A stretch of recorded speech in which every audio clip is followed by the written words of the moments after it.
Peygamberimiz sallallahu aleyhi ve sellem aytdi. Leyse beynel abdi ve şirki illa tarkus salah. Fe izâ tarakaha fekad eşrak. Allah'ın kulu bilen şirk arasındagı ayırma namaz kaldırу. Kim namazın kaldırdı, ol şirk kıldı. Kim namazın kaldırdı, ol şirk kıldı. Şınlıkta bu bir korkunç hadis. Kimler için? Namaz kaldıran kişiler için. Men Müslüman deyip yürüp, bugün günde namaz kaldıran kişiler için. Namaz, İslam'ın bir negizi. İslam'ın bir negizi.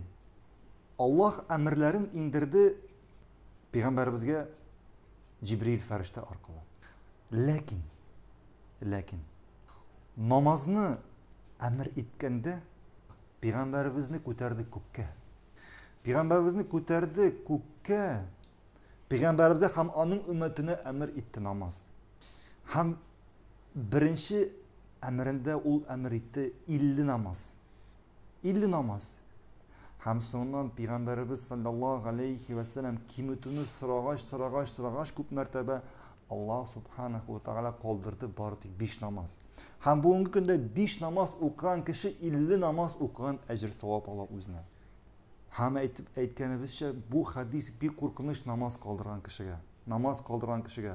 Çünkü alimler, koy bir alimler aytdilar. Namaz bile turup namaz kaldırgan kişi ol Müslüman bulamaydilar. Müslüman bulamaydilar. Ham bu hadis bilan kim namazını kaldırdı, ol şirk kıldı. Şuna göre namazını kaldırga yaramay. Namazını kaldırga yaramay. Birekte namaz okuyan kişiye, Ham hatta namaz gün soyu namaz okuyan kişi eğer bir namazın sebepsiz kaldıra iken, bu namazının cezası, yani bu namazga qada kılı yok. Bu namazga qada kılı yok. Eğer de o bir sebepsiz namazını kaldırdı iken, mesela birer kişi ila namazını okumay, ikindi vakti kirgençeye kadar. Bir sebepsiz, mesela yalqovluğu arkasında okumay. Ham o ikindi vakitte kirgeç, asr vakitte kirgeç. Eğer de şu ila namazına qada kılası kelse, yani ila namazın okuysa kelse, onun bu namazı kabul kılınamı? Ol ila namazını qaytaracak mı?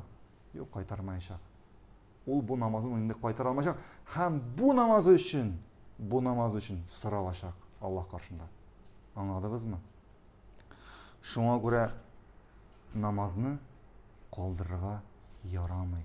Bu İslam'ın bir tüp negizi. Eğer sebebin yok iken kaldırığa namazını okurga kerak.